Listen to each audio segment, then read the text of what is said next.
distinguished guests. Now let us continue to our agenda, which is on the second panel session, National Impact of ASEAN Cyber Norms, moderated by Dr. Fitriani. Without further delay, Dr. Fitriani, the floor is yours.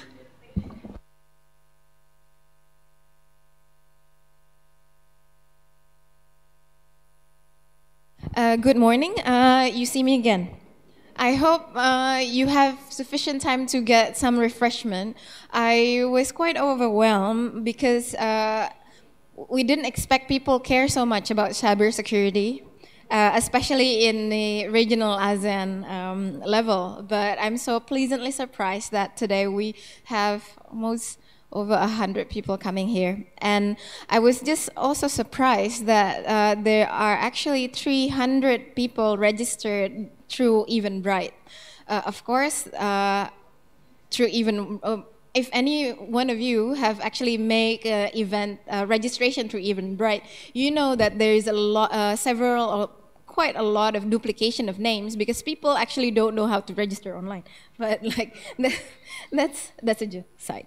We're here again to discuss now the national impact of ASEAN cyber norm, whether there is or whether there is not, and actually what does it mean to representatives to Indonesia and other countries in Southeast Asian region. We later will have Dr. Lam Vet Nguyen with us. And also, how does the cyber norms actually impact companies, startup, or actually already established companies such as Twitter? Now, I would like to call the panelists of the second session on national impact of Asian cyber norm to come forward to take your seat. First, I would like to call Dr. Rifki Muna. He's a researcher for Center for Political Studies at LIPI, Indonesian Institute of Science. Please, Dr. Rifki. Second, I would call Dr. Lam Vet Nguyen. Dr. Lam Vet Nguyen is a senior fellow from Diplomatic Academy of Vietnam. Dr. Lam? Please. Thirdly, I want to call Ms. Ardanti Nurwidya, legal counsel from Traveloka, to please come in front.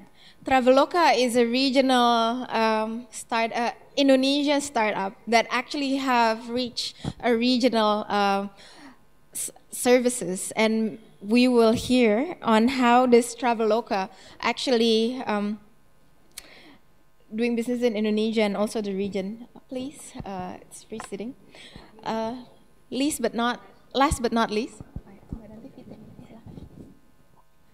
Last but not least, we have Mr. Agung Yuda from Twitter, the Chief Representative and Head of Public Policy. Please, Mr. Agung Yuda.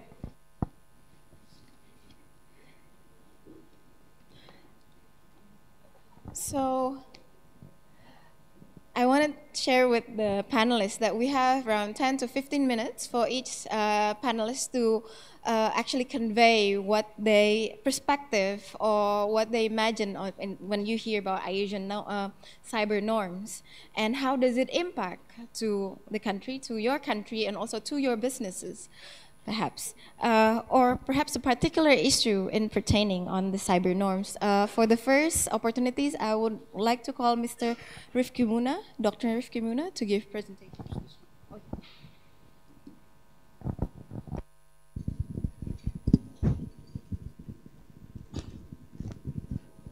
Hello, good morning, everyone. It is my honor to be here, to sit in front of all of colleagues here who Dr. Fitri mentions that the interest for this seminar is very high. So I'm also, with my deep interest, to come to this seminar, try to share and also say something that I understand about this matter. First of all, I would like to thanking to CSIS for inviting me here, and especially to Dr. Fitriani. It is an honor for me to be invited here. The second, I would like to say that I'm a non-technical person. I'm someone who come from humanities. I'm student in international relation for life. So that's my identification. And one more, I'm a digital immigrant. So I think that's one of the things that I have to confess, that being a digital immigrant and try to follow the whole things, it's also becoming very, very challenging for us. Well, of course, as everyone in all corners of the globe recognize that cybersecurity is very challenging, and also we realize that our life becoming more and more depends to this, well, basically computer systems, and become more also intimate. And we couldn't make distance basically from these systems. From since we wake up in the morning until we sleep again in the afternoon, and even many of us have more than one computer and the type of mobile phone. Yeah, some people even have a 3, or 2, So that's so how basically our intimations to these tools is becoming more and more important here. Well, I would like to say that we are at the pivot point of history, basically. We are entering what I call revolution in technological affairs. Well, I'm borrowing the term actually from revolutions in military affairs. Well, technology also defining factors in our society, and humanity will change more. It is according to generally the futurists that in the next 20 years, we will face the change in technology faster than 300 years before. And of course, if we are looking at, for example, the curve from Kurzweil, in the next 20 years, we will facing what is generally being called as the singularity. So, well, we have discussed this morning on several aspects of norms, but actually we need also to think far ahead to the future, because the development, the progress in this area is really very, very fast. So the question is whether the norms, whether the policy that government make this time is still available or still relevant for the next 10, even 5 to 10 years. So basically, we need to catch up on these situations. Well, I mentioned already that our dependence to this computer, the digital device is very high in almost all dimensions of life. And the risk, of course, is also very high when everything connected to everything. And with the growing of IoT, the Internet of Things, billions of things, will get connected each other. And of course, with increasing of that number, the risk is higher and higher. So it is not only at the level of government, not only at the level of industry, but also the level of individual. So this is three layers that we need to pay attention. And of course, in the last 3 years, the World Economic Forum already while championing the term of the fourth industrial revolution, which is basically based on the cyber physical system. So connectivity become a backbone of our daily life, and connectivities for us, I would like to say that it's become our oxygen in our life. So this is, I just would like to mention how important of this cyber digital issues, which is basically currently we are moving, well, connecting cyber physical system, revolutions in digital technology that based on artificial intelligence, for example, is also dramatically changed the way we are communicating, even productions, transactions, analytics, and so on and so forth. So most of our the program that we are using now is based on artificial intelligence, and also the development. There is a good side, this progress of technology, but also we are fast facing the risk. For example, when we are talking about lethal autonomous weapons laws, or which is called killer robots. It's also very alarming.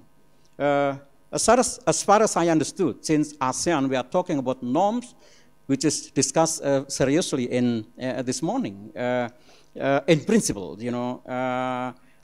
ASEAN bringing the whole of these norms that is agreed or which is designed by UNGGE. So UNGGE also discussing about autonomous weapons, for example. I think ASEAN will also go into that directions. I would like to say one of positive things when I'm not debating whether it is in principle or not, but actually regional organization is also a way for the countries at the regional level to promote what the UN already agreed on, certain things that the UN support the ideas or norms or whatever. So ASEAN here is very important in promoting norms, and maybe also some levels of regimes, of security regime in this area to promote more peaceful the region. So ASEAN should also commit, I think, on what the UN already committed, and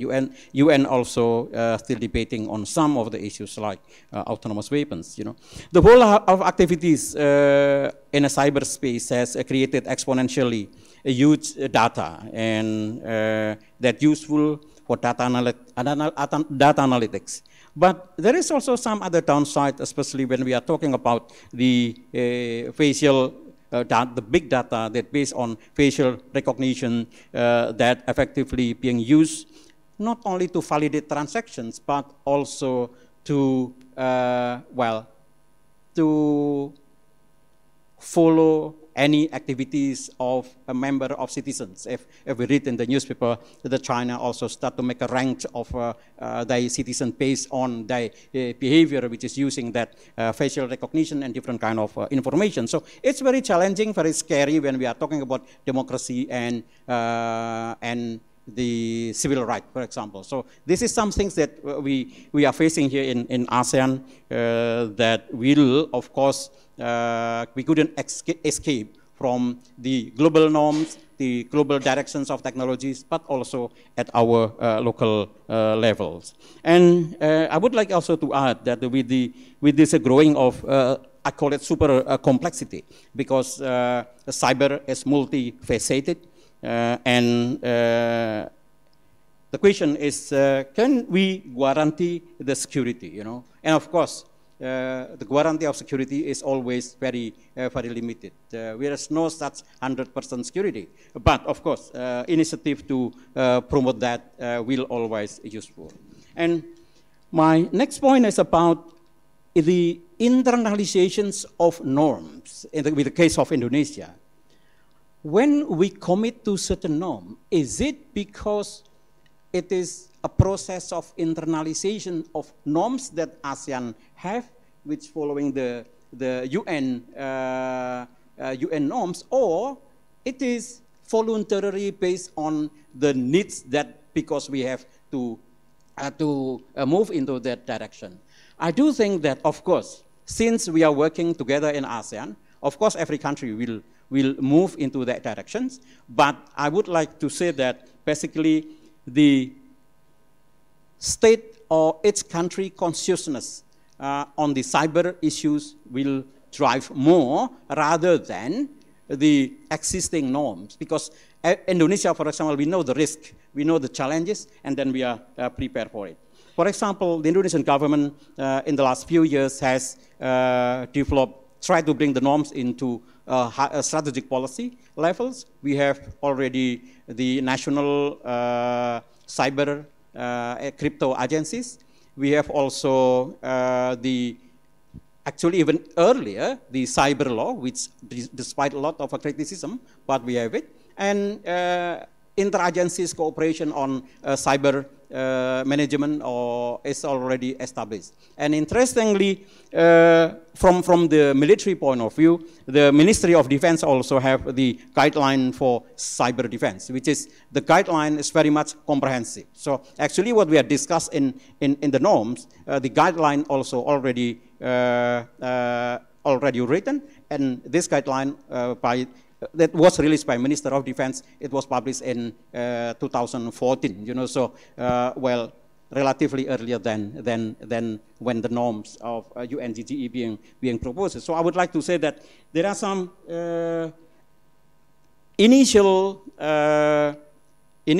processes, institutionalization, regulation, and so on, which is Indonesian government provided and prepared to enter into that process, even though we know and that some process is not so easy, especially because different kind of interest, different kind of perspective from different kind of agencies. And that's temporary that I would like to, I can present it so we can continue in our discussion. Thank you very much. Thank you very much, Dr. Rifki Muna from LIPI. Next, we have Dr. Lam Viet Nguyen, a senior fellow from Diplomatic Academy of Vietnam, that will share the Vietnam perspective on Asian cyber norms and how does it impact nationally. Do you want to be in a podium or here's fine? I'm fine with it. Okay. Yes, dear college and distinguished guests, and first of all, let me allow me to thank CSIS Indonesia for inviting me to participate in this public seminar, and especially thanks to Dr. Fitri. Yes, my presentation today focuses on Vietnam and regional cyber norms, and I would like to talk about the first is about the impact of ASEAN adoption of UNGG 2015 regulation on Vietnam's policy-making process. And second, about the Vietnam's contribution to development of regional cyberspace norms. And I will give the brief introduction about the cybersecurity law of Vietnam. And if I have time, I will share with you about Vietnam's experience in cooperation with the private sector in the field of cybersecurity. Yes, about the impact ASEAN adoption UNGG 2015 regulation on Vietnam's policies and laws in the field of the cybersecurity are basically suitable and compatible with the norms adopted by ASEAN. And the norms formed from UNGG Report 2015 lay a solid foundation for Vietnam to continue its cooperation with countries and partners such as Facebook and Google to build a safe, healthy cyberspace which promotes creativity, innovation, and development. And from our perspective, and Vietnam can contribute to the development of regional cyber norms is because, as you know, that Vietnam is the second country in ASEAN to adopt the cybersecurity law. The provisions in Vietnam's cybersecurity law and policies are based on international norms, especially United Nations. So they are basically suitable for the norms of ASEAN, and Vietnam's adoption of cybersecurity law can be seen as another example that reflects the timely and appropriate responses of the country to the newly emerging issues. This move not only contributes to the maintenance of peace and security of Vietnam, but also that of the region. And given its level of development, Vietnam's policy and provisions on cybersecurity can be an experience for other countries in the region with similar development contexts. And as an active and responsible member of many regional and sub-regional cooperation mechanisms, particularly in Mekong sub-region, where most less developed countries in ASEAN are located, Vietnam can contribute to promote the discussion and to forge a common approach to cybersecurity issue in a sub-region, as well as contribute to promote a consensus on the issue among the ASEAN members, especially in the context that the group CLVM is less developed than the remaining other 6 countries. And Vietnam is willing and have been collaborating with other countries, both at the regional and global level, in further developing regional norms and behaviors in cyberspace. And these norms are behaviors should be appropriate and compatible with international standards and take into account the specific development context of regional countries. And reality, Vietnam have been participating actively in regional mechanisms on cyber issues such as ASEAN Search Network. And Vietnam has hosted an ASEAN Search incident drill in 2017 and 2018, which brought together search from not only ASEAN countries, but also those from the major partner countries like China, Australia, India, and Republic of Korea, and Japan. And Vietnam can share experiences in the process of developing its legal documents on cyberspace views, policies, lawmaking process, policy implementation, and cooperation with the private sector. And now I would like to introduce to you the brief information about Vietnam's cybersecurity law. As you know that a lot of countries have adopted strict regulation on cybersecurity. In the past 6 years, 23 countries around the world have issued over 40 legal documents on cybersecurity. However, efforts to improve cybersecurity environment are facing a lot of difficulties, especially due to the lack of legal institutions and technology capacity. For Vietnam, the adoption of cybersecurity law contributes to preventing and dealing with acts that violate national security, social order and safety, legal rights, and interests of organization and individual. In particular, Vietnam's cybersecurity law addresses issues such as dealing with cyber threats, fighting with conspiracy to conduct peaceful revolution to eliminate political regime, protecting important national information security systems, and protecting the state secrets, and fighting with the criminal activities in cyberspace.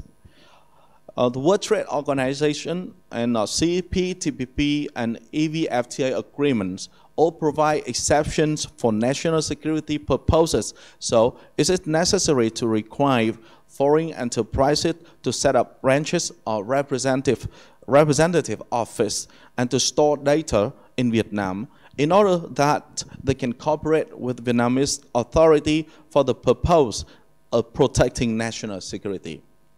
Regarding data localization and local representative offices that are necessary to protect the interests of the both cyber service suppliers and users, in reality, some international cyber service companies such as Google and Facebook have stored some type of data through their renting server in Vietnam. Setting up such servers benefits both service providers and users in the way that cyber service provider can coordinate more quickly with the government and Vietnamese authorities in preventing crime, anti-malware, and on tax collection. Many countries, including Russia, China, European Union, Japan, Taiwan, have also adopted similar regulations. Regarding human rights commitments, the provision of the draft decree of the law and basically do not change the existing rules relating to human rights, but only refer to the rules already existed in penal code, the law on publication, press law, and other related guiding documents. And thank you, Dr. Fritri. I think I got 2 minutes, and so I will finish my my sharing soon. And okay, finally, I would like to give share with you some experience in cooperation between Vietnam and private sector in the field of cybersecurity. The fact that Vietnam's policy is that the application and development of information technology must be associated with the protection of national sovereignty, interest and security, building safe, healthy cyberspace as an important resource for the cause of national development and protection. And in this process, Vietnam has been regularly consulting and working with foreign cyber service providers, including Facebook and Google, to both promoting and development of the safe and healthy cyberspace and ensuring national security in order. And in fact, the government of Vietnam has been actively working with Facebook and Google on establishing mechanisms to prevent and remove the provoking or bad information that violate the provision of Vietnamese law. And Facebook and Google have pledged to coordinate and establish working channels and working groups with the government to resolve cyber issues in Vietnam. And recently, as you know, that Vietnam authorities also send it's kind of like accuse of Facebook and YouTube for using, because they discovered that Facebook violates the law, such as in the management of information content and illegal online advertising and tax liability for Vietnam. And on that basis, the state authorities is willing to work with Facebook, and in order that to make sure that the private sector like Facebook is comply with the law of Vietnam, and the government is it have the full evidence and the facts regarding the works of the such company that they violate the law of Vietnam. That's what we have been doing. But in general, in short, Vietnam is willing to cooperate and very welcome the private sector in doing business in Vietnam, and for the sustainable development for both sides. But complying the law of Vietnam is compulsory, and it's a law. And because, as you know, that all the people, we are have to follow the law and the regulations of the country that we live in. Thank you, Dr. Lam. Thank you, excellent. Now, I would like to call Ms. Ardanti Nurvidya from Traveloka to give a brief explanation about perhaps a little bit about Traveloka and how the private sector is actually dealing with the cyber issues. Please, Ms. Danti. Thank you very much. So probably I will be standing. I already seek permission from Mas Agung to stand before him. So yeah, I'm Ardanti Nurvidya. I'm legal counsel for Traveloka, handling for compliance, public policy, and government relation. And this is actually a very new division under legal team, and it's been around for 1 year. Next. So unlike Twitter, probably everybody already know about Twitter because Twitter is a globally operating company.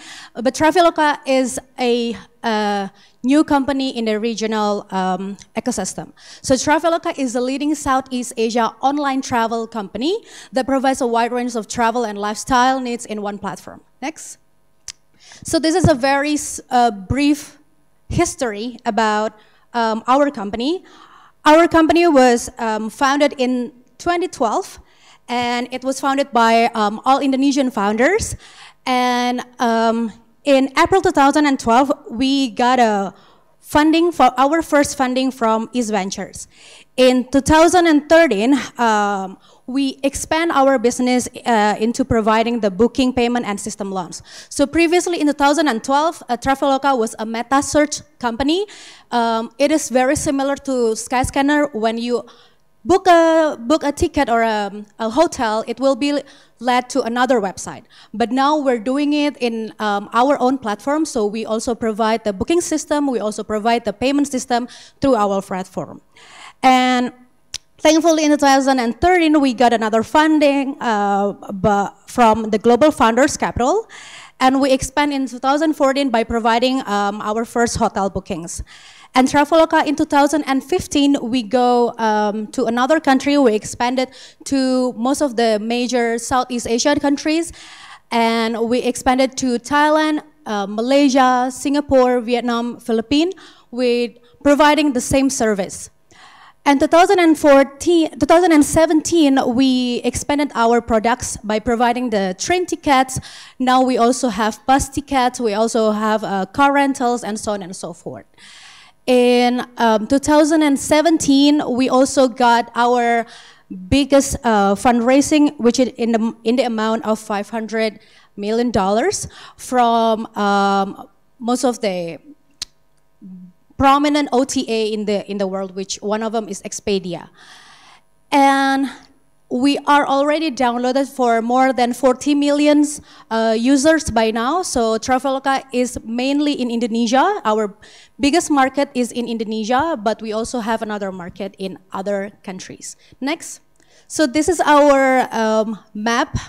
As I said to you before, we have some other presences in some other countries, but we also have a development center in India. We also have development center in Singapore. Our biggest market outside Indonesia is apparently Vietnam and also Thailand. Next. So these are our products. We are not only providing flights and hotels, but now we're also providing trains, flight, hotels, and so on and so forth. So probably who doesn't know Traveloka before now, you can download and use Traveloka. Next. So I'm not going to talk a lot about UNGGE because I'm not a researcher. Probably there will be better people talking about it. But this is some of the challenges that we are facing in the cyber world. Next. So cybersecurity, I can differentiate cybersecurity into two main points. The first one is the cybersecurity itself, or the security of the infrastructure. The second one is the protections of the personal data. As an e-commerce company, we are facing the cybersecurity or cybercrime every single day. We have threats from illegal access and also malware. And we are trying to educating our people to always, for example, have their password safe. And we also have an internal policies on, for instance, password. For instance, we have a policy to update our password, and it's 20 characters and every single 6 months, so every single semesters. Next. And this is probably something that I know more. This is protections of personal data. We're currently an e-commerce company, so it's not only we're generating the email address and the password of the people, but we're also collecting the personal data such as the banking accounts of the people, the credit card numbers, and so on and so forth. So protections of personal data is one of the most important things to be taken care of by Traveloka and other e-commerce business. So what we are doing in the field of personal data is we are trying to be always updating our privacy policies to be always in line with the progress and the updates in the international world. As you may aware before, Traveloka is not only in Indonesia, even though our headquarters is in Indonesia, but we need to always comply with the law and the prevailing regulations in other countries outside Indonesia. For instance, last month I need to go to Vietnam actually to update about several laws and regulations there, and I met the Ministry of Public Security because apparently in Vietnam, Ministry of Public Security is one of the most powerful ministry in relation to the cybersecurity. Correct me if I'm wrong. And we are meeting them and we talk about our concern as a Traveloka business, and we try to make our business as local as possible. Because by having a presences in other countries, where we can have the cultural knowledge, we can expand our market better, and we can also hire locals, in which it's really helpful for our business and for our compliance sector. Next. So there are three pillars of the cybersecurity. The first one is the people itself. It's not only the Traveloka people, but also the users. So that is why we are always trying to educate our users about the security of their data, their personal data, and also the security of the applications itself. There are so many users calling us and said that they want their data to be removed from Traveloka without knowing what is the consequences of having their personal data removed from Traveloka. And that is why we need to educate. They do not know if their data is removed by Traveloka, that means that they cannot log into our system anymore. They need to make their new account to be able to buy tickets from our platform. And that's something the users may not know, because the users only know the development of personal data from articles, from news, which doesn't explain really about what is the consequences of having your personal data collected. And it's not always bad, it can be also good because of the better user experience. We also internally have compliance team, which is me as one of the compliance officer, and we have it for the past 1 year. Because for a tech company, we are still 6 years. For a human being, we're almost going to elementary school. So we are still crawling and trying to be in the market, and we're still crawling to understand the whole compliance and regulations requirement that we need to comply. So besides compliance team, we also created InfoSec team. InfoSec team is our team, consists by our very prominent IT people in Traveloka to understand what is the threat of the information security in our system. So their main jobs is to make sure that people are educated enough about the cybersecurity, and they can also educate the users about cybersecurity, and they need to prevent the malware, the ransomware, and all the cyber attacks going to our system. And the technology, I'm probably not the best person to explain about it because I do not know about the technology of Traveloka, but we are also using sophisticated technology. We're trying to update our technology, and currently our IT people is 1/3 of the total populations of the company. So now we have 3,000 employees regionally, and more than 1,000 of them are IT people. So we are always trying to make the technology as sophisticated as possible. And the processes, this one is more about the internal requirement that the employee of Traveloka need to comply. We need to always make sure that the CIA of the technology, of the personal data will always be taken care of. And how we do it, we always do a welcoming speeches or welcoming classes for the new members to be able to meet the standard of the company. We're also trying to always update the internal policy as well as the SOP. For example, now there is the push from the industry to have the system for the right to be forgotten, for example, and we are trying to make the policy to be in line with the updates outside the world. So now we're trying to do a project about the right to be forgotten to enable our users to ask their data to be removed from our system. Next. So this is the CIA that I have told you before, that we need to always make sure that the confidentiality, the integrity, and the availability of the personal data of the user will always be taken care of. Next. Next. So this is just small or the glimpse or what we have done. One of the interesting project that we have doing is Traveloka Bug Bounty Program.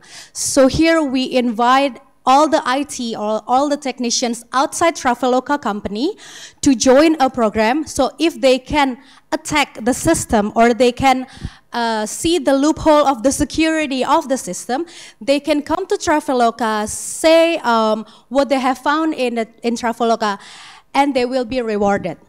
And the reward will be based on the overall risk severity. So we have the table, and we have different rewards for each of the finding. So if it's more critical based on the likelihood and the impact, then they will get like the biggest reward. Next. Outside that, I can say that the cybersecurity is not yet very developed in Indonesia. But we are getting there by having BSSN, or the cyber agency, which is newly established in Indonesia. So what we're doing is we're trying to engage the stakeholders. The picture in the right side is the picture of us with the BSSN when we got our report for the security index given by BSSN. So the BSSN people will check our security, and then they will give rate or scores about their findings, and they give to us the report so we can improve our system. And the other one is the picture of us talking about the privacy regulations. So privacy is one of the most important things here, because there is regulations on cybersecurity that will be amended, as well as the privacy law that will be issued by late 2019. So privacy is our main project in Traveloka now, and we're always trying to update and keep updated with the progress and the updates from the government. So probably for other than that, we can talk and live it in a discussion. Thank you very much. Thank you very much, Ms. Dante. It's very informative. I now like to call, last but not least, speaker, Mr. Agung Yuda, Chief Representative and Head of Public Policy from Twitter. As we all know, Twitter is the favorite mouthpiece of the U.S. president, right? And then I think I don't think Twitter need to have much more introduction, but please, time is yours, Mr. Agung Yuda. Yeah. We're not discussing individual accounts here, so thank you, Fitri. First thing first, disclaimer. I'm here not only as a Twitter evangelist, but also like my senior, Pak Rifki Muna. I'm also interested in this issue because I'm a international relations scholar for life. And one of the things that actually interests me is because it's interesting that ASEAN is actually adopting the norms that is adopted by the UNGGE in 2015.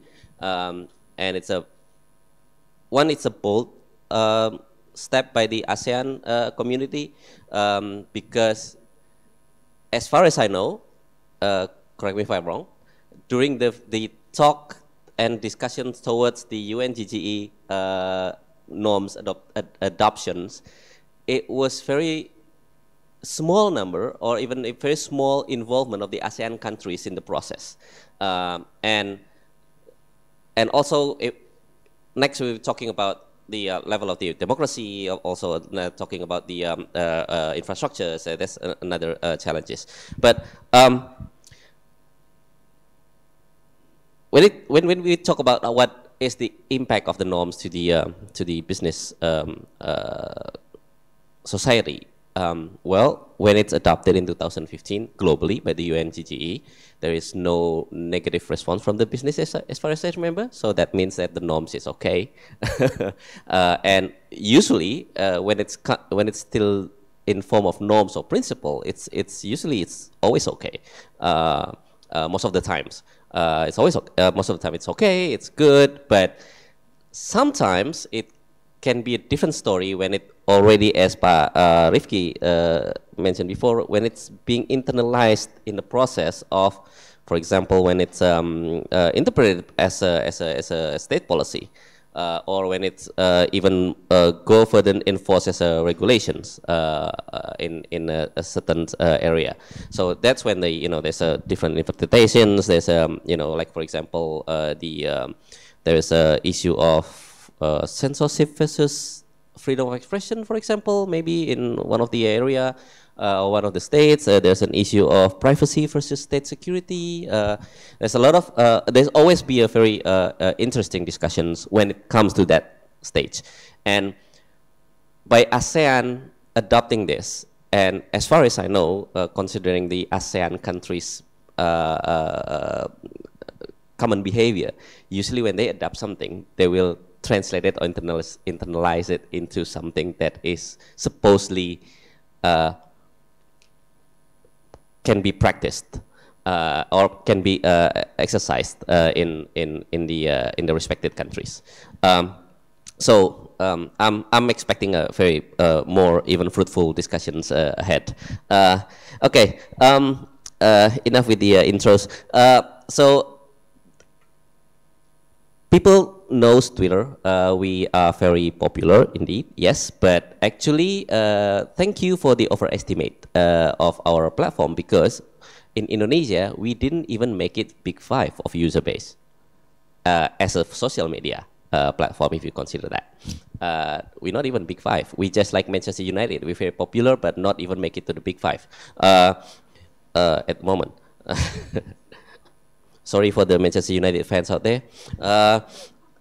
So what Twitter do best or can be used best is actually as a bearer of freedom of expressions through healthy and productive debates and conversations.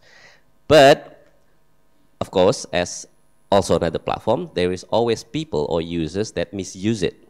And it's actually hate speech is becoming quite quote-unquote popular in our platforms, violence threat, even including promotion of terror acts, which has actually spoiled the idea of freedom of expression.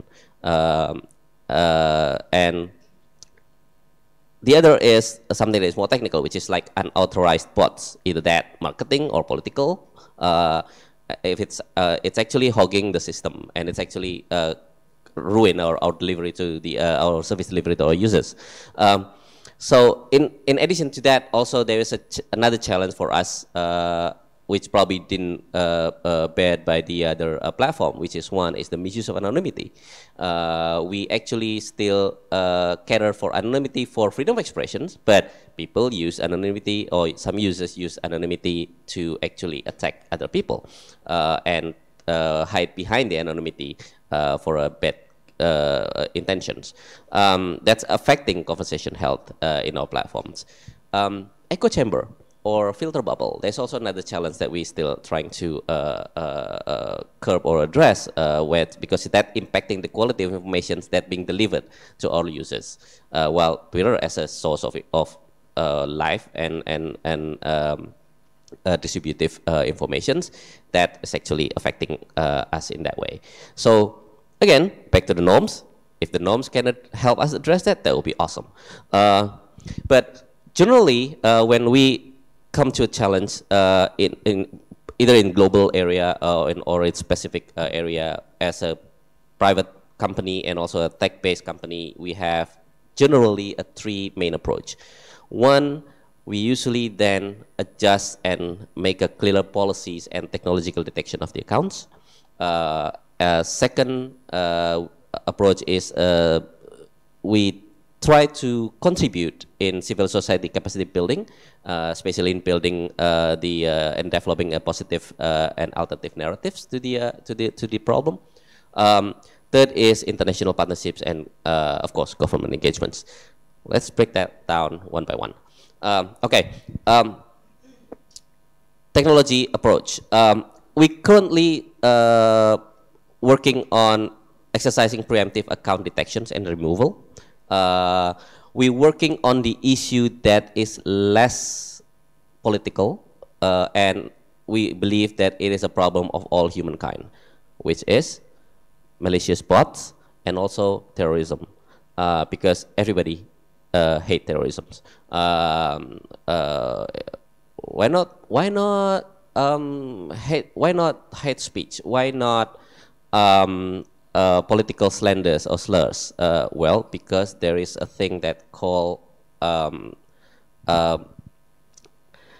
the cultural differences, cultural relativity for the concept. Wahyudi knows cultural relativity more than I do, so if you have question about that, ask him. He's still here.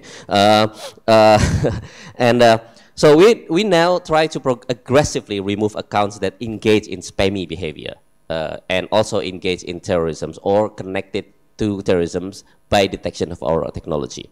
I can go on with numbers, but they will take times. But I will leave the numbers to CSIS or for the research. We also try to develop our own violent extremist group list that we can connect and that contribute to our better detections of the aggressive actions against terrorism, and also strengthen our detection of multiple accounts abuse and ban evasion efforts. Because usually, when you have something in mind, you have, whether that bad or good, you try to push that, and even including sometimes using a illegal move, especially in our platform. That means, like, when you're trying to push a message, you're trying to push it like in a group that you create multiple accounts, and that's actually if the multiple accounts is in order to trying to rig the trending topic, for example, that's against our rules, and we try to detect that beforehand. We also have our rules updated regularly. If you are Twitter users, please read the rules and term of service. I know when you hit agree, you don't read it in the first time, but we usually make a review every 3 months. So if you have time, spare 5 minutes, about 5 to 10 minutes every 3 months. That's not that hard, to reread the rules and term of service to make sure that you know the rules. So if you find the violation, you can report it to us. And we can effectively respond to that because the report is more on point. Because not every violation is spam. And also we, in our market, we also engage and collaborate with local and regional civil society groups. We have what we call our Trust and Safety Council, which consists of about 78, if I'm not mistaken, or 88 NGOs and individuals, prominent academics worldwide, that help us in shaping our policy and rules and terms of service, and help us flagging issues that might miss from our detections. In parallel, we also, industry players also trying to have, we have a similar interest, also usually connect to each other. Some people might not know it, but if you know, good. There are what a group called Asia Internet Coalitions, which is based on in internet-based tech industries, global players that is operating in Asia. We also forms the Global Internet Forum for to Counterterrorism of GIFCT, which also now regulated under the UN. We do have specific tools that is designed for our governments. Why? Because we understand that sometimes there are law, there are something that is considered as a criminals or violating the local law that is not violating our rules. For example, in Indonesia, our rules doesn't regulate about online gambling, but online gambling is illegal in Indonesia. So we have our special, not necessarily special, but our route, it's kind of like a red carpet route for our governments to report violations that is not violation of our rules, but it's violation of the local law. We train our governments. We have we try to have a good relationship and maintain a good relationship with the lawmakers and the governments on that. And because we know that the turnovers among the government officials are usually quite fast, we make a regular arrangement of training. We already have a regular training arrangement with the Ministry of Kominfo and also with the cybercrimes unit of the Mabes Polri. Hopefully BSSN in a way soon, if any BSSN people here. And also we try to have a better communication with our users. As a closing, next Tuesday is Safer Internet Day, and Twitter will going to issue 5 blog posts And we're also going to amplify that in our tweets in many of our internal handles, including Twitter ID, about how to maintain your safety when surfing the internet, especially when using our platform. So hopefully that also contribute to the public educations for users to help themselves, protecting themselves, and being more safe on the, when they're using the internet. Thank you. Thank you, Mr. Agung Yuda. Thank you for all the panelists. We have, I think, a very fruitful and very informative presentation from our panelists that actually addresses two folds of cybersecurity. First one is actually that has been discussed in the morning is the issue of national cybersecurity. But of course, in the Q&A of the first session, we were asked how to earthen this cybersecurity issue to normal everyday lives. And the other folds of cybersecurity, of course, in the personal cybersecurity realms, and whether it is able or not able to be addressed regionally is the government take, right? And perhaps the example from the business sector actually have explained to us how this national norms, national law actually impacted the cyber regulation. If people from the first session that asked the question, how does impact the national, the daily life of people? I would like now to open a Q&A session for those that want to raise question. We have 3, maybe 4, because we're about to get close to lunchtime. Maybe I'll take the question in the one go, and then maybe we can collect it and answer later. Maybe people from the guests first. Ibu, we want gender representation. Ibu, and you asked the first session already, so gentleman at the back, one, and then from behind. Ibu, please.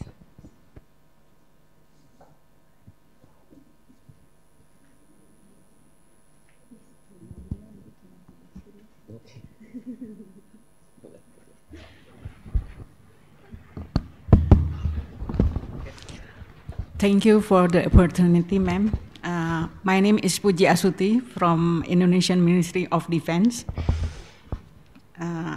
It's in my opinion, it's difficult to limit the activity of cyber operation. We can learn from annual meeting, cybersecurity conference in London. It's difficult to limit the activity. And then I would like to know, ASEAN cyber norms is only for government or for all of us? Because we still remember there is a kid, 9 years old, can access the Pentagon system. And one question is, there are 5 countries that always use cyber attack to another country. This is US, Russian, China, North Korea, and Iran. So I would like to know how our country, ASEAN country, to counter the attack. Thank you.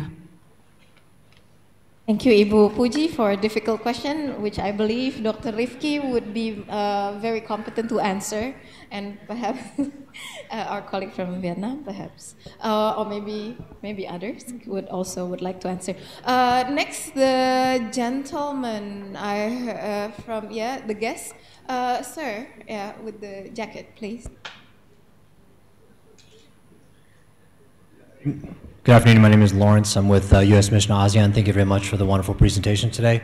The panelists brought up several things, including sophisticated technology, connectivity, the number of smart devices that people are having nowadays. One of the ASEAN initiatives that's happening right now is a push for smart cities. People are having smart devices. We want to have smart cities. What's your perspective, either from your governments or from yourself or your companies, with regard to advancing infrastructure technology, in particular 5G, and how that's going to be developed and integrated? Thank you. Thank you, Mr. Warren. The gentleman with the green batik, your question still stand? Yes, please.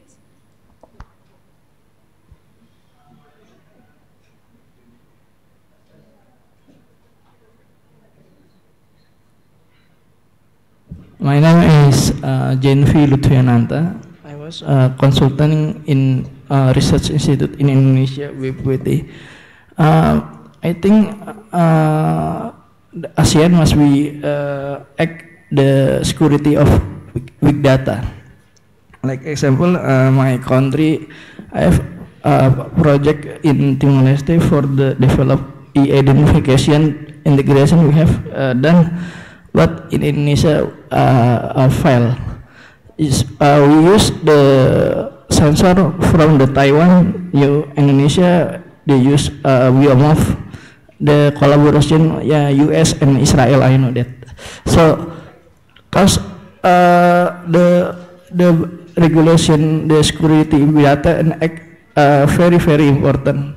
No, like China and very adopt and hijack the big data in Indonesia with all system with the startup for acquisition. We don't have like Gojek, Grab, the composition, the stock is not the majority in Indonesia or ASEAN again. So what do you think the security of big data? Thank you. Thank you. Is there any other question that still stand? Maybe, yeah, gentleman at the back.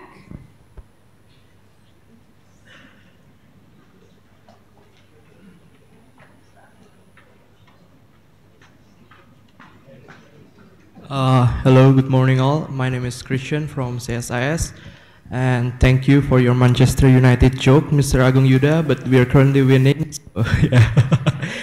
And yeah, my question is probably for the people from private sector, Mr. Yuda and Mr. Ardanti. So I want to ask, like, how does private sector and the government sector comply with maybe creating cyber norms or cyber regulation? Does it usually like the private sector goes to the government and say, hey, we have this blah, blah, blah, and then you should make a regulation on this, or it's maybe like the other way around?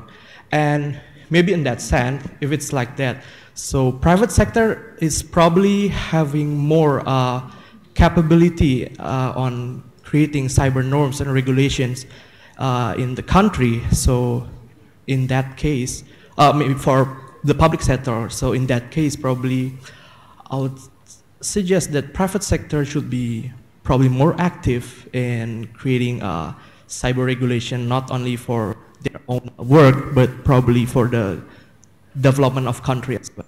Thank you.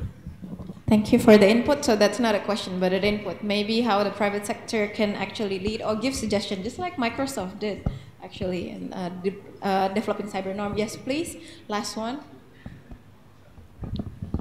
Thank you, Dr. Fitri. Hi, my name is Nova. I am Dr. Fitri's underling from CSIS. Yeah, the question is still related to the previous question about how do we make the cyber norms down to earth.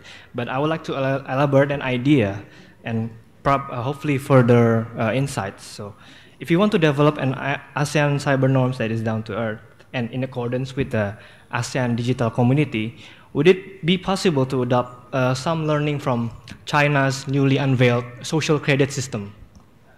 Yeah, the one that ranks people with good or bad behavior with following rewards and consequences. I don't know the details yet, but I would imagine something more than, Gojek and Uber has a 5-star rating, but maybe there's consequences and rewards following it, real consequences, I don't know. And yeah, perhaps Dr. Lam from Vietnam can answer whether the government should develop such system. And for all the speakers, how does it affect privacy and private data regulation? Because in some way, this is the state, the government, interfering with private data of citizens. Thank you. Thank you, Noval, and all the people that raised the question. I see around if any of the panelists are ready to answer the question. Perhaps Dr. Rifki Muna? Thank you. I would like to say that the range, the value of questions, the difficulties, if we make from 0 to 10, most of questions are at the position of between 8 to 9, you know. So, and some of the questions basically technical questions. And I don't want to answer about that, but I might try. First of all, the question from Ibu Budiastuti from Kemhan on the questions whether the norms is targeted or intended to be, well, who should comply with it, the state or other state or non-state actors. Interestingly, when we are looking at the text, all of the word from 1 until 11, they are saying that state should, state should, state should, meaning that it is basically targeted to the state, or the state who should comply to the norms. However, as I also mentioned before that, in the cyber realm and also in the future directions of cyber technologies, with its associated even emerging technologies, I would like to say that in the future there will be more and more component of industry, more and more component of private to enter into the process and the system. Because even when state regulate, even when, say, Ministry of Defense using certain system, who are the vendors?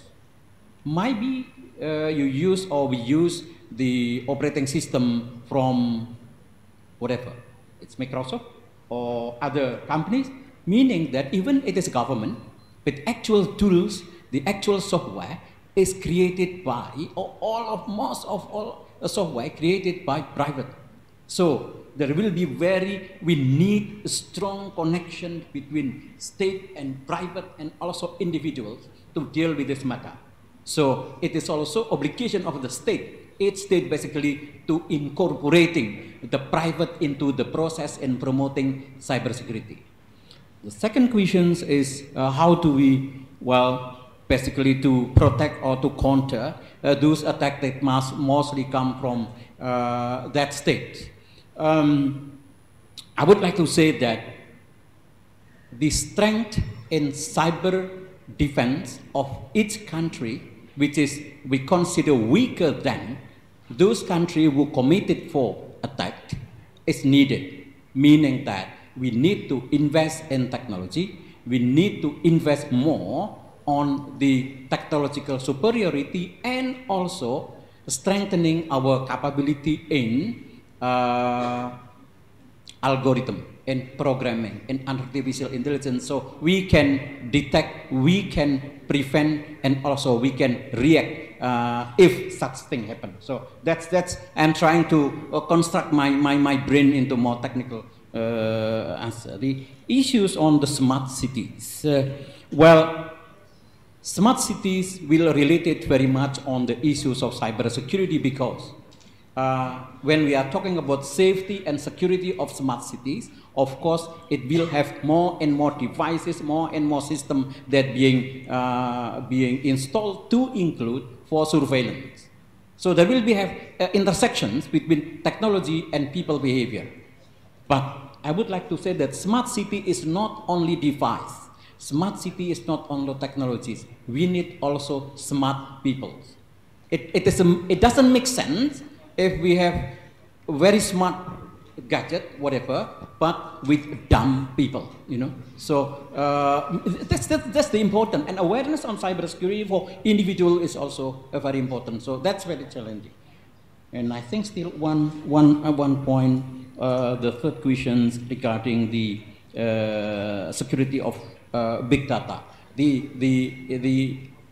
The answer is very much similar because it's related to more technological approach to respond, but there is an issues related to first question regarding the cyber sovereignty. To what extent is actually certain state or state can enforce the cyber sovereignty? Because maybe data center that certain countries doing or data of population might not located in their country, might located somewhere which is physically beyond jurisdiction, but virtually it is connected directly to the system that we have inside. You know, if it is for Traveloka, if it is for Twitters or whatever, it is not so problematic. But when it is talking about the data of citizens, related to health, related to identity of populations, related to health services, and so on. So how do we would like to manage in terms of data protection? So there are things become a little bit more complicated, but I would like to say that implementing full cyber sovereignty will be very challenging. So, and because it's not only political, but also technical, and even it becomes more complicated when it comes into coding, programming, and a different kind of wall system to secure any possible malicious attack or stealing the data or whatever, you know. So that's the way I understand to the question. Thank you very much. Thank you, Dr. Rifki. Perhaps Dr. Rila? Yes, I share with my colleagues in the panel about the answer to the 5 questions. My view is that about the ASEAN norms are for the government only or not, or for all of us. My point of view is that, like my colleague, he mentioned about in the draft of ASEAN statement or the ADRAM agreement that the state should. But if you see that every citizen have to comply the law by state, so that if the state agree with the norms that all ASEAN countries reach a consensus, that means all citizens are comply with. So my point is that we ASEAN are building the 3 communities, 3 pillars, political and security, economy and social. And I think that cyberspace is new area, but it reflects in 3 the main pillars of our ASEAN. And so I think that ASEAN norms regarding cyberspace should be applied for all. And about how ASEAN country counter attack from countries who using a cyber attack against ASEAN countries, I think that what we have been doing right now is we share our views, we open for cooperation, and we are willing to learn from the developed countries who has a strong capability of cyber securities. And we see that we have a lot of international conventions to coordinate and to prevent such attacks. And we see the United Nations Charter, the Charter of United Nations, and other international treaty on peace and security in the region and around the world. So I think that we are not worried about that. And what we do with that ASEAN, we are trying to work with other partners in other region, and we will for the better environment to secure peace and stability for sustainable development. And regarding the private sector and public sector in cyberspace, I think that the governments around the world now are very actively engaged or get the private sector involved in this area, because they know that only government, only state cannot handle all the possible consequences by in cyberspace. That's why the role of non-state actors are now getting more important, and the private sector, I think that they has been making a great contribution to the process of common approach regarding the cyberspace. And as you see that in 2017, Microsoft initiated that the Geneva Digital Convention, and they actively to get the government involved in this process. And that's the example of the private sector getting involved. And the question about privacy and data and regulations And I think that, like in Vietnam, we have a cybersecurity law, and we define the importance of such area that are important or critical to the government, including health system, press, and economic, data, and finance. And I think that we have certain law and regulations to protect data of our citizens. And so I think that we are on the processing of learning and trying hard to build a better regulations and the law system for our country and for our citizens in the cyberspace. Thank you very much, Dr. Lam. Can we?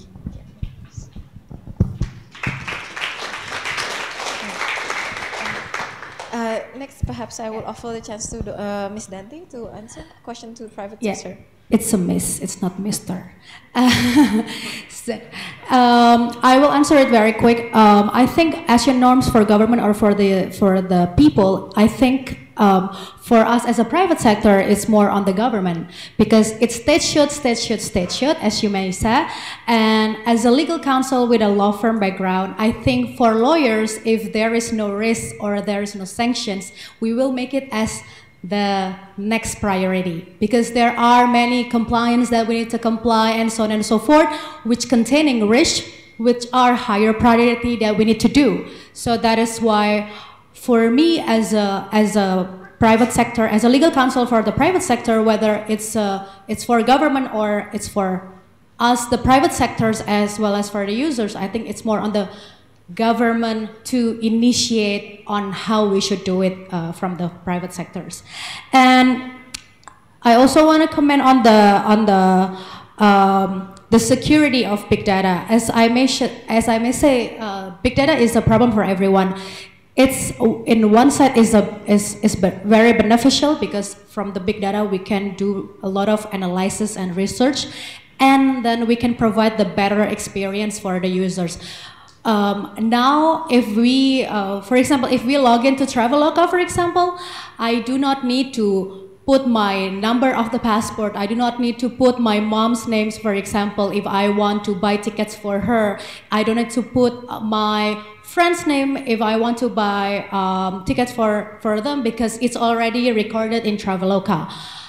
It's very convenient. It's like cookies, but it's not, on the other side, there is also risk and threats.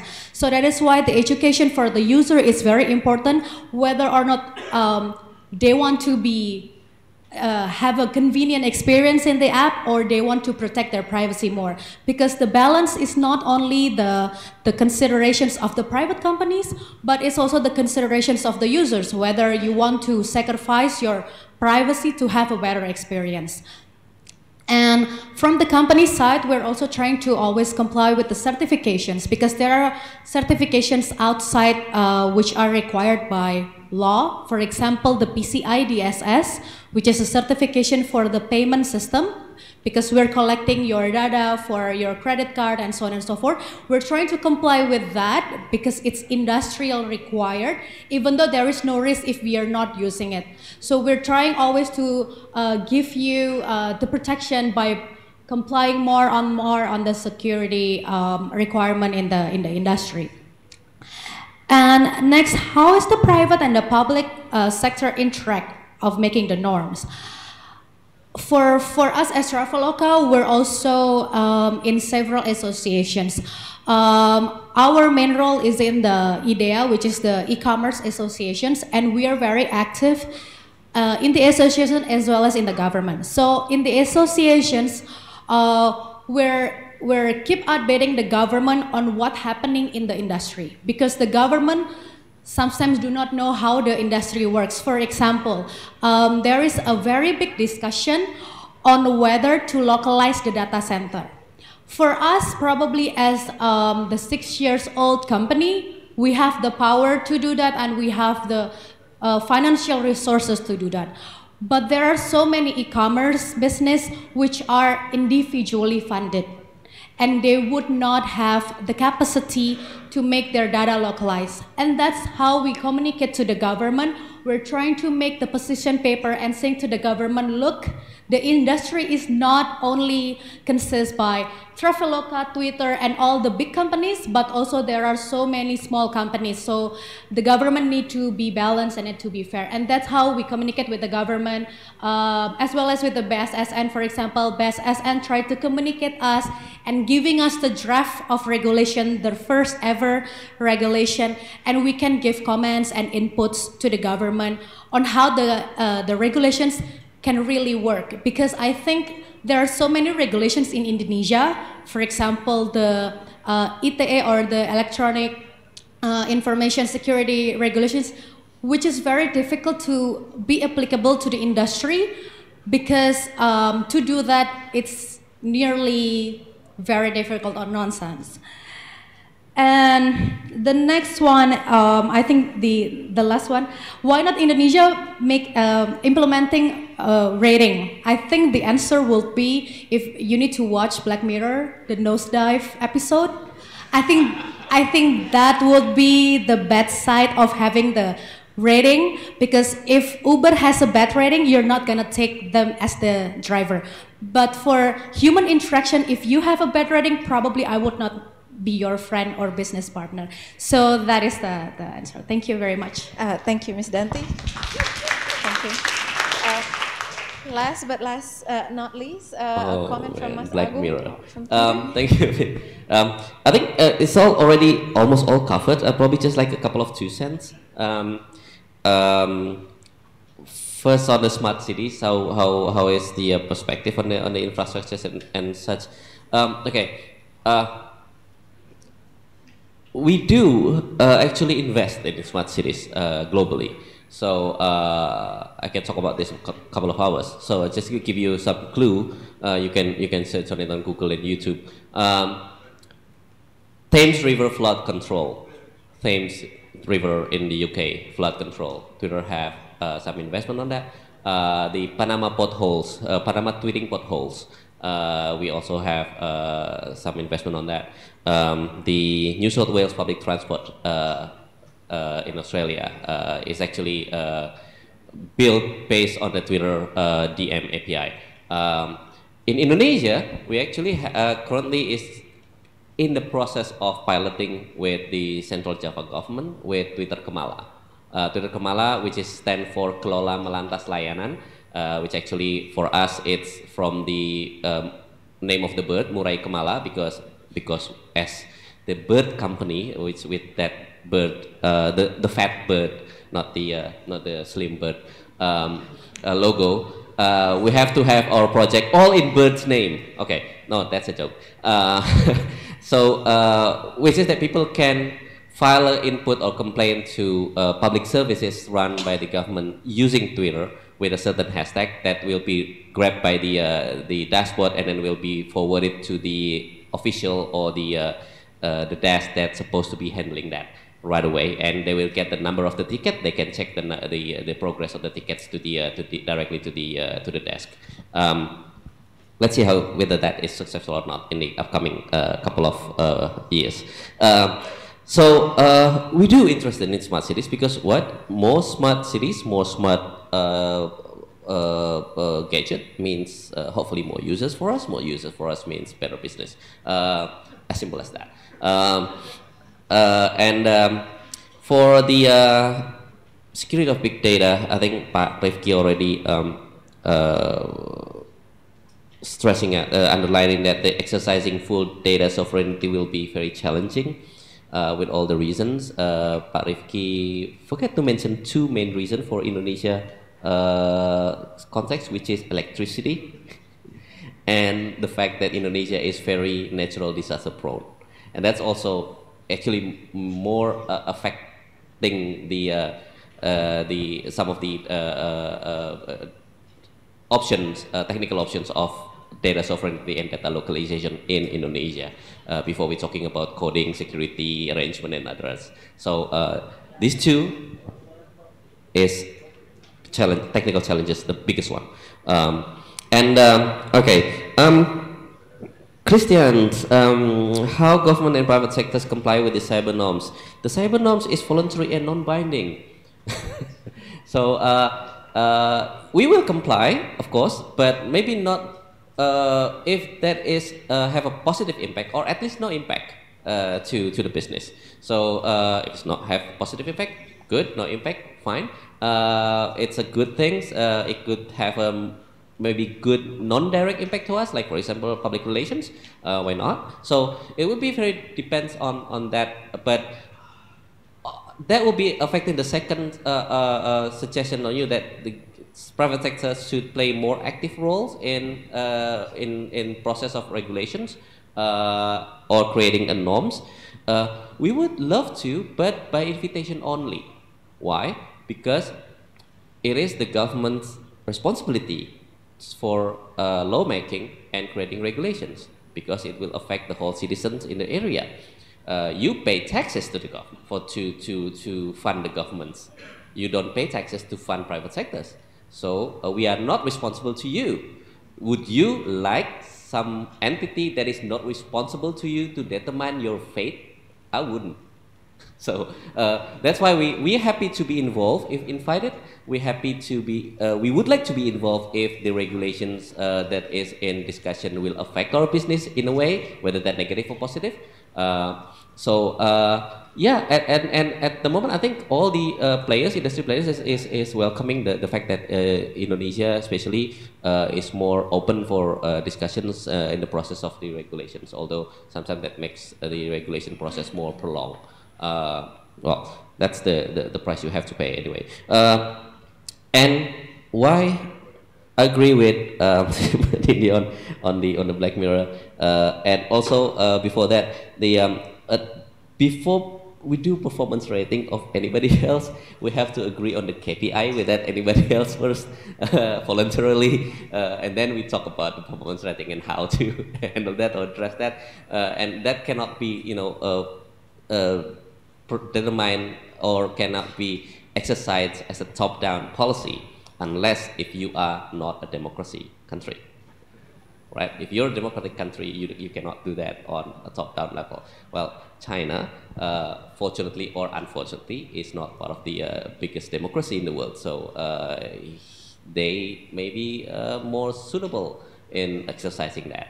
But as an Indonesian citizen, not as a Twitter evangelist, as an Indonesian citizen, would I like that happen in Indonesia? The answer is no. Thank you. Thank you, Mr. Agung, and can we give applause to all the panelists? And I give the floor back to the MC. Thank you. Ladies and gentlemen, I would like to remind you for two things before we close the event. One, only the 51st attendees who has received the coupon earlier, that the publication can be claimed after the closing of the event.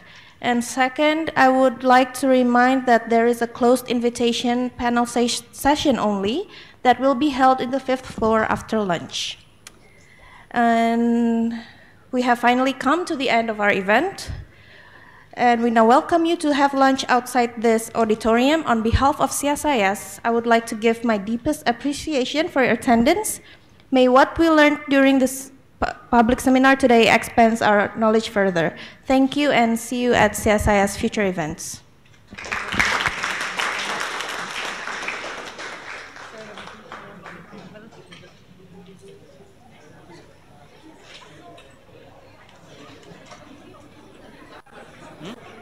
Nggak tahu langsung.